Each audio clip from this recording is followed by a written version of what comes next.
നമ്മളിപ്പോൾ നിൽക്കുന്നത് മമ്മാലിപ്പടി എന്ന് പറഞ്ഞ സ്ഥലത്താണ്. ഇതിൻ്റെ അടിയിലൂടെ ഒരു അണ്ടർപാസ് കാണാം. ഈ റോഡ് പോകുന്നത് വൈലത്തൂർ ഭാഗത്തു നിന്നും എഡ്രിക്കോട് ഭാഗത്തേക്ക് പോകുന്ന റോഡാണ്.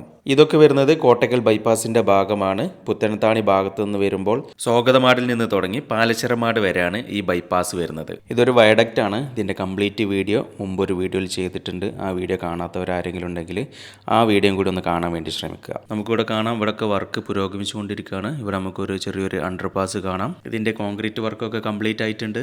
ഇനി അതിൻ്റെ ഈ അണ്ടർപാസിൻ്റെ അപ്രോച്ച് റോഡിൻ്റെ വർക്കാണ് പെൻഡിങ് ഉള്ളത്. വീണ്ടും നമ്മൾ മുമ്പോട്ട് പോവുകയാണെങ്കിൽ ഇവിടെ നമുക്കൊരു മേൽപ്പാലം കാണാം. ഈ പാലത്തിൻ്റെ കോൺക്രീറ്റ് വർക്കൊക്കെ കംപ്ലീറ്റ് ആയിട്ടുണ്ട്. ഇവിടെ നിലവിലുണ്ടായിരുന്ന റോഡ് ഇതിലൂടെയൊക്കെ വളഞ്ഞ് തിരിഞ്ഞിട്ടൊക്കെ ആയിരുന്നു പോയിരുന്നത്. പക്ഷേ ഇപ്പോൾ തന്നെ 66 അതിൻ്റെ മുകളിലൂടെ സ്ട്രെയിറ്റ് ആയിട്ടാണ് പോകുന്നത്. നിലവിൽ ഈ പാലത്തിൻ്റെ അടിയിലൂടെ റോഡ് പോകുന്ന ആ ഭാഗത്ത് മാത്രം ഇനി കോൺക്രീറ്റ് വർക്ക് ചെയ്യാനുണ്ട്. അതിൻ്റെ ഷീറ്റൊക്കെ വെക്കുന്ന വർക്കാണ് ഇപ്പോൾ നടന്നുകൊണ്ടിരിക്കുന്നത്. മമ്മാലിപ്പടി മുതൽ കക്കാട് വരെയുള്ള NH66 ഏറ്റവും പുതിയ അപ്ഡേഷൻസ് ആണ് ഈ വീഡിയോയിൽ ഞാൻ നിങ്ങളുമായി പങ്കുവെക്കുന്നത്. നമ്മളിപ്പോൾ എത്തിയിരിക്കുന്നത് പാലച്ചിറമാട് ഭാഗത്താണ്. ഈ ഭാഗത്താണ് ഈ ബൈപ്പാസിൻ്റെ എൻഡ് വരുന്നത്.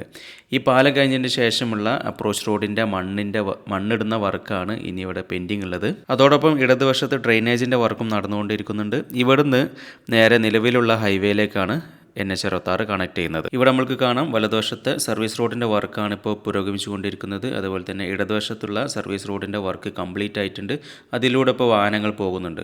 നമ്മൾ നേരെ മുമ്പോട്ട് പോവുകയാണെങ്കിൽ ഇവിടെ നമുക്കൊരു ഓവർപാസ് കാണാം. ഓവർപാസിൻ്റെ മുമ്പുള്ള മണ്ണെടുക്കുന്ന വർക്കാണ് അവിടെ പെൻഡിങ് ഉള്ളത്. ഈ ഓവർപാസിൻ്റെ കോൺക്രീറ്റ് വർക്ക് കംപ്ലീറ്റ് ആയിട്ടുണ്ട്. അതേപോലെ തന്നെ ക്രാഷ് ബാരിയറും വെച്ചിട്ടുണ്ട്. ഓവർപാസിൻ്റെ തൊട്ടടുത്ത് നിന്ന് മണ്ണെടുക്കുന്ന വർക്കാണ് ഇപ്പോൾ നടന്നുകൊണ്ടിരിക്കുന്നത്. മണ്ണെടുത്തതിന് ശേഷമാണ് അവിടെ CTSB വരിക, എന്നിട്ടാണ് ടാറിംഗ് ഒക്കെ നടക്കുക. നമ്മൾ കുറച്ച് മുമ്പോട്ട് പോവുകയാണെങ്കിൽ ഈ ഭാഗത്തൊക്കെ ടാറിങ് കംപ്ലീറ്റ് ആയിട്ടുണ്ട്. അതേപോലെ തന്നെ വാഹനങ്ങൾ പോകുന്നത് രണ്ട് സൈഡിലൂടെയുള്ള സർവീസ് റോഡിലൂടെയാണ്. അതിൻ്റെ സർവീസ് റോഡിൻ്റെ താഴ്ഭാഗത്തൊക്കെ ഷോർട്ട് ക്രീറ്റിൻ്റെ വർക്കൊക്കെ കംപ്ലീറ്റ് ആയിട്ടുണ്ട്. ഇവിടെയൊക്കെ നമുക്ക് കാണാം ഗ്രൗണ്ട് ലെവലിൽ ഇനി ഡിവൈഡറിൻ്റെ വർക്കാണ് പെൻഡിങ് ഉള്ളത്. ഇവിടെയൊക്കെ വർക്ക് അത്യാവശ്യം വളരെ ഫാസ്റ്റായി തന്നെയാണ് നടന്നുകൊണ്ടിരിക്കുന്നത്. നമ്മളിപ്പോൾ പോയിക്കൊണ്ടിരിക്കുന്നത് കോഴിച്ചേന ഭാഗത്തേക്കാണ്. നമുക്ക് ഇടതുവശത്ത് കാണാം, മേലെ കോഴിച്ചേന ജുമാ മസ്ജിദ് ഇവിടെ കാണാം. ഇവിടെയൊക്കെ ഗ്രൗണ്ട് ലെവലിലാണ് വർക്ക് നടന്നുകൊണ്ടിരിക്കുന്നത്. ഇവിടുത്തെ മണ്ണെടുക്കുന്ന വർക്കാണ് ഇപ്പോൾ നടന്നുകൊണ്ടിരിക്കുന്നത്. അതേപോലെ തന്നെ സൈഡിലെ ഷോർട്ട് ക്രീറ്റിൻ്റെ വർക്കൊക്കെ കഴിഞ്ഞിട്ടുണ്ട്. വാഹനങ്ങൾ ഇപ്പോൾ പോകുന്നത് സർവീസ് റോഡിലൂടെയാണ്. ഇവിടെ നമ്മൾക്ക് ഇടതുവശത്ത് കാണാം, ഇതാണ് റാപ്പിഡ് റെസ്പോൺസ് ആൻഡ് റെസ്ക്യൂ ഫോഴ്സിൻ്റെ ക്യാമ്പ് വരുന്നത്. ഇവിടെയൊക്കെ ഗ്രൗണ്ട് ലെവലിലാണ് വർക്ക് നടന്നുകൊണ്ടിരിക്കുന്നത്. ഇവിടുത്തെ മണ്ണെടുക്കുന്ന വർക്കാണ് ഇപ്പോൾ മെയിനായിട്ട് നടന്നുകൊണ്ടിരിക്കുന്നത്. അതേപോലെ തന്നെ വാഹനങ്ങളൊക്കെ പോകുന്നത് സർവീസ് റോഡിലൂടെയാണ്. നമ്മളിപ്പോൾ നേരെ പോകുന്നത് ഒരു ഓവർപാസിൻ്റെ അടുത്തേക്കാണ്. ഇതാണ് കോഴിച്ചേന ഓവർപാസ്. ഇതിൻ്റെ ഇടതുവശത്ത് കാണുന്നത് വൈലത്തൂർ കോഴിച്ചേന റോഡാണ്. ഈ ഓവർപാസിൻ്റെ വർക്ക് കംപ്ലീറ്റ് ആയിട്ടുണ്ട്. അതായത് കോൺക്രീറ്റ് വർക്ക് കംപ്ലീറ്റ് ആയിട്ടുണ്ട്. രണ്ട് സൈഡിലും ക്രാഷ് ബാരിയർ വെച്ചിട്ടുണ്ട്. നടുവിൽ താൽക്കാലികമായിട്ടുള്ള ഒരു ഡിവൈഡർ വെച്ചിട്ടുണ്ട്. അതിലൂടെ ഇപ്പോൾ വാഹനങ്ങൾ കടന്നു പോകുന്നുണ്ട്. ഓവർപാസിൻ്റെ അടുത്ത് നിന്ന് മണ്ണെടുക്കുന്ന വർക്കാണ് ഇവിടെ നടന്നുകൊണ്ടിരിക്കുന്നത്. നമ്മളെ റൈറ്റ് സൈഡിൽ ഇവരെ കൺസ്ട്രക്ഷൻ്റെ ക്യാമ്പ് കാണാൻ പറ്റുന്നുണ്ട്. ഈ ഓവർപാസ് കഴിഞ്ഞതിൻ്റെ ശേഷം നമ്മൾ നേരെ പോകുന്നത് ഒരു അപ്രോച്ച് റോഡിലേക്കാണ്. ഈ അപ്രോച്ച് റോഡിൻ്റെ വർക്ക് ഏകദേശം കംപ്ലീറ്റ് ആയിട്ടുണ്ട്. ഈ അപ്രോച്ച് റോഡിൻ്റെ മുകളിലൂടെയും വാഹനങ്ങൾ ഇപ്പോൾ കടന്നു പോകുന്നുണ്ട്. ഈ അപ്രോച്ച് റോഡിൻ്റെ വലതുഭാഗത്ത് നോക്കുകയാണെങ്കിൽ അവിടെ സർവീസ് റോഡ് ഓപ്പൺ ആണ്. അതിലൂടെ വാഹനങ്ങൾ പോകുന്നുണ്ട്. ഇടതുഭാഗത്ത് നോക്കുകയാണെങ്കിൽ അവിടെ ഡ്രെയിനേജിൻ്റെ വർക്കാണ് ഇപ്പോൾ നടന്നുകൊണ്ടിരിക്കുന്നത്. അതിലൂടെ വാഹനങ്ങൾ പോകുന്നതായിട്ട് ഇപ്പോൾ കാണാൻ പറ്റുന്നില്ല. ഈ അപ്രോച്ച് റോഡിൻ്റെ വർക്ക് ഏകദേശം കംപ്ലീറ്റ് ആയി എന്ന് തന്നെ നമുക്ക് പറയാം. ഈ അപ്രോച്ച് റോഡ് നേരെ പോകുന്നത് ഒരു അണ്ടർപാസിൻ്റെ മുകളിലേക്കാണ്. ഇതാണ് പൂക്കിപ്പറമ്പ് അണ്ടർപാസ്. ഈ അണ്ടർപാസിൻ്റെ വർക്കൊക്കെ കംപ്ലീറ്റ് ആയിട്ടുണ്ട്. ഈ അണ്ടർപാസും അപ്രോച്ച് റോഡും തമ്മിൽ കണക്ട് ചെയ്യുന്ന ഒരു ഭാഗത്തിൻ്റെ വർക്കാണ് ഇനി പെൻഡിങ് ഉള്ളത്.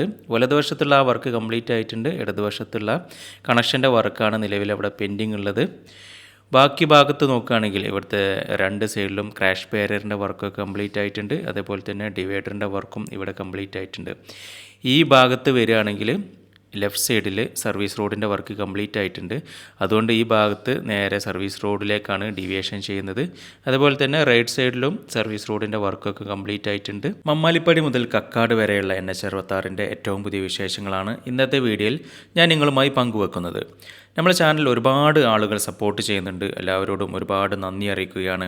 നിങ്ങളുടെ സപ്പോർട്ട് ഉള്ളതുകൊണ്ട് മാത്രമാണ് ഇതുപോലുള്ള വീഡിയോസ് നിങ്ങളെ മുമ്പിൽ എത്തിക്കാൻ എനിക്ക് പ്രചോദനമാകുന്നത് എന്നുള്ളൊരു കാര്യം ഞാൻ നിങ്ങളെ ഒരിക്കൽ കൂടി ഓർമ്മിപ്പിക്കുകയാണ്. പൂക്കിപ്പറമ്പിൽ നിന്ന് നമ്മൾ നേരെ പോകുന്നത് വെന്നിയൂർ ഭാഗത്തേക്കാണ്. ഈ ഭാഗത്തൊക്കെ റോഡിൻ്റെ വർക്ക് ഏകദേശം കംപ്ലീറ്റ് ആയിട്ടുണ്ട്. വെന്നിയൂർ ഭാഗത്ത് വരുന്നത് അണ്ടർപാസ് ആണ്. നമ്മളെ മുമ്പിൽ ഇപ്പോൾ ഈ കാണുന്ന സ്ഥലത്ത് നിന്നാണ് അണ്ടർപാസിൻ്റെ മുകളിലേക്കുള്ള അപ്രോച്ച് റോഡിൻ്റെ തുടക്കം വരുന്നത്. ഇവിടെ നമുക്ക് കാണാം അപ്രോച്ച് റോഡിൻ്റെ വർക്കൊക്കെ കഴിഞ്ഞിട്ടുണ്ട്. രണ്ട് സൈഡിലും ക്രാഷ് ബാരിയറൊക്കെ വെച്ചിട്ടുണ്ട്. ഇപ്പോൾ വാഹനങ്ങളൊക്കെ പോകുന്നത് സർവീസ് റോഡിലൂടെയാണ്. നമുക്കിവിടെ ഇടതുവശത്ത് കാണാം വെന്നിയൂർ ജുമാ മസ്ജിദ് കാണാം. ഈ ജുമാ മസ്ജിദ് കഴിഞ്ഞിട്ടാണ് ഇവിടെ അണ്ടർപാസ് വരുന്നത്. ഈ അണ്ടർപാസിൻ്റെ കോൺക്രീറ്റ് വർക്ക് കംപ്ലീറ്റ് കഴിഞ്ഞിട്ടുണ്ട്. അതേപോലെ തന്നെ രണ്ട് സൈഡത്തെയും അപ്രോച്ച് റോഡിൻ്റെ വർക്ക് കഴിഞ്ഞിട്ടുണ്ട്. അപ്രോച്ച് റോഡും അണ്ടർപാസും കണക്ട് ചെയ്യുന്ന ഒരു വർക്കാണ് നിലവിൽ ഇവിടെ കഴിഞ്ഞിട്ടുള്ളത്. വെന്നിയൂരിൽ നിന്നും നമ്മൾ നേരെ പോകുന്നത് കക്കാട് ഭാഗത്തേക്കാണ്. ഇവിടെ നമുക്ക് നോക്കുമ്പോൾ കാണാം ഇവിടുത്തെ അപ്രോച്ച് റോഡിൻ്റെ വർക്കൊക്കെ കഴിഞ്ഞിട്ടുണ്ട്. രണ്ട് സൈഡിലും ക്രാഷ് ബാരിയറൊക്കെ വെച്ചിട്ടുണ്ട്. അതേപോലെ തന്നെ ഡിവൈഡറിൻ്റെ വർക്കൊക്കെ കംപ്ലീറ്റ് ആയിട്ടുണ്ട്. ഈ ഭാഗത്തൊക്കെ വലിയ വലിയ മാറ്റങ്ങളാണ് സംഭവിച്ചുകൊണ്ടിരിക്കുന്നത്. ഇവിടുത്തെ NH66 വർക്ക് വളരെ ഫാസ്റ്റായി തന്നെയാണ് നടന്നുകൊണ്ടിരിക്കുന്നത്. നമ്മളെ നാട്ടിലൂടെ ഇപ്പോൾ വാഹനത്തിൽ പോവുകയാണെങ്കിൽ നമ്മൾക്ക് അറിയുന്ന സ്ഥലമാണെങ്കിൽ പോലും ഇപ്പോൾ ഗൂഗിൾ മാപ്പ് ഇട്ടിട്ട് മാത്രമേ പോകാൻ പറ്റുകയുള്ളൂ. അല്ലാന്നുണ്ടെങ്കിൽ നമ്മളെ വഴി പെട്ടെന്ന് തെറ്റിപ്പോവുകയാണ്. കാരണം ഒരു ഭാഗത്തൂടെ പോകുമ്പോൾ മറ്റേ ഭാഗത്ത് എന്താണ് എന്നുള്ളത് നമുക്ക് കാണാൻ പറ്റുന്നില്ല. അതുകൊണ്ട് തന്നെ നമ്മൾ നേരെ പോവുകയാണെങ്കിൽ അധികവും പ്രാവശ്യവും വഴി തെറ്റിയിട്ടാണ് പോകുന്നത്. എനിക്ക് തോന്നുന്നത് ഞാൻ ഇതുവരെ ചെയ്തതിൽ വെച്ച് ഏറ്റവും കൂടുതൽ അപ്ഡേഷൻ നടന്നിട്ടുള്ളത് ഈ ഭാഗത്താണ്. ഇവിടെ നമുക്ക് കാണാൻ പറ്റും ഒരുപാട് ദൂരം റോഡിൻ്റെ ടാറിങ്ങിൻ്റെ വർക്ക് കഴിഞ്ഞിട്ടുണ്ട്. അതേപോലെ തന്നെ അണ്ടർപാസൊക്കെ വരുന്ന സ്ഥലത്ത് അപ്രോച്ച് റോഡിൻ്റെ വർക്ക് രണ്ട് ഭാഗത്തുള്ള അപ്രോച്ച് റോഡിൻ്റെ വർക്കും കഴിഞ്ഞിട്ടുണ്ട്. അതേപോലെ തന്നെ അപ്രോച്ച് റോഡും അണ്ടർപാസും തമ്മിൽ കണക്ട് ചെയ്യുന്ന ആ കണക്ഷൻ്റെ വർക്കൊക്കെ ഒരുവിധം എല്ലായിടത്തും കഴിഞ്ഞിട്ടുണ്ട്.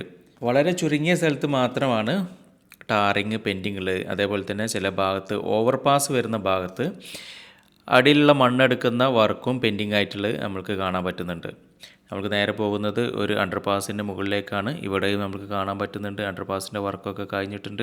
അതേപോലെ തന്നെ അപ്രോച്ച് റോഡും അണ്ടർപാസും കണക്ട് ചെയ്യുന്ന കണക്ഷൻ്റെ വർക്കും ഒക്കെ ഇവിടെ കംപ്ലീറ്റ് ആയിട്ടുണ്ട്. നടുവിൽ കുറച്ച് അവരെ സാമഗ്രികൾ വെച്ചിട്ടുണ്ട്. അത് അവിടുന്ന് നീക്കം ചെയ്യുന്നതോടുകൂടി ആ ഭാഗത്തുള്ള വർക്കും ഏകദേശം കംപ്ലീറ്റ് ആയി. ഇവിടെ നമുക്ക് കാണാൻ പറ്റും രണ്ട് സൈഡിലും ക്രാഷ് ബാരിയറിൻ്റെ വർക്കൊക്കെ കംപ്ലീറ്റ് ആയിട്ടുണ്ട്. അതേപോലെ തന്നെ വലത് ഭാഗത്ത് സർവീസ് റോഡിൻ്റെ ഭാഗത്ത് അവിടെ ഡ്രെയിനേജിൻ്റെ വർക്കൊക്കെ വലത് ഭാഗത്ത് കഴിഞ്ഞിട്ടുണ്ട്. ഈ ഭാഗത്തേക്ക് വരുമ്പോൾ ഇവിടെയും ഇടത് ഭാഗത്തും ഡ്രെയിനേജിൻ്റെ വർക്കൊക്കെ കഴിഞ്ഞതായിട്ട് നമുക്ക് ഇവിടെ കാണാൻ പറ്റുന്നുണ്ട്. നമ്മൾ നേരെ പോകുന്നത് കക്കാട് ഭാഗത്തേക്കാണ്. കക്കാട് ഭാഗത്തൊക്കെ ഒരുപാട് മാറ്റങ്ങൾ സംഭവിച്ചിട്ടുണ്ട്. അവിടെ എന്തൊക്കെ മാറ്റങ്ങൾ നടന്നിട്ടുള്ളത് എന്ന് നമുക്കൊന്ന് പോയി നോക്കാം. കക്കാട് ജംഗ്ഷനിൽ ഓവർപാസ് ആണ് വരുന്നത്. നമ്മൾ ഈ ഓവർപാസിൻ്റെ അടുത്തേക്ക് വരുമ്പോൾ ഇവിടെ ഗ്രൗണ്ട് ലെവലിലാണ് വർക്ക് നടക്കുന്നത്. ഇവിടെ മണ്ണ് നിരപ്പാക്കിയിട്ട് അതിൻ്റെ മുകളിൽ CTSB വർക്കാണ് വലതുവശത്ത് നടന്നുകൊണ്ടിരിക്കുന്നത്. അതുപോലെ തന്നെ ഇടത് ഭാഗത്തുള്ള ടാറിങ് ഏകദേശം കഴിഞ്ഞിട്ടുണ്ട്. കുറച്ചും കൂടി ഓവർപാസിൻ്റെ അടുത്തേക്ക് വരുമ്പോൾ നമുക്കിവിടെ മണ്ണെടുക്കുന്ന വർക്കാണ് ഇവിടെ നിലവിൽ നടന്നുകൊണ്ടിരിക്കുന്നത്. ഓവർപാസിൻ്റെ അടുത്തുനിന്ന് ഇനിയും കുറച്ചുകൂടെ മണ്ണെടുക്കേണ്ടതായിട്ടുണ്ട്. അതിന് ശേഷമാണ് അവിടെ CTSB വർക്കൊക്കെ വരുന്നത്. ഈ ഓവർപാസിൻ്റെ കോൺക്രീറ്റ് വർക്കൊക്കെ കംപ്ലീറ്റ് ആയിട്ടുണ്ട്. അതിൻ്റെ മുകളിലൂടെ ഇപ്പോൾ വാഹനങ്ങളൊക്കെ കടന്നു പോകുന്നുണ്ട്. ഈ ഓവർപാസിൻ്റെ ഇടത് ഭാഗത്ത് കാണുന്നത് തിരൂരങ്ങാടി ഭാഗത്തേക്ക് പോകുന്ന റോഡാണ്. ഈ കാണുന്നതാണ് കക്കാട്.